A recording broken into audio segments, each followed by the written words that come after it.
নবীজি বলছে যদি কেউ ক্ষমা চাওয়ার পরে কোনো কেউ যদি ক্ষমা না করে, সেজন্য আমি নবীর সুপারিশ আশা না করে। খুব মারাত্মক কথা কিন্তু।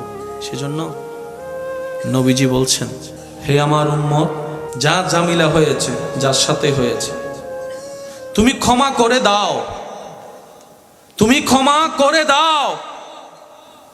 সে ক্ষমা চাক না চাক তুমি মাফ করে দাও। তুমি যদি মাফ করলে তোমার ইজ্জতের কমতি হয়, আমি মুস্তাফা থেকে হাসরের ময়দানে তোমার ইজ্জত বুঝে নিও। বিশ্বাস করেন, প্রতিশোধের যতটুকু শান্তি, তার চাইতে বড় শান্তি হচ্ছে মাফ করে দেওয়া।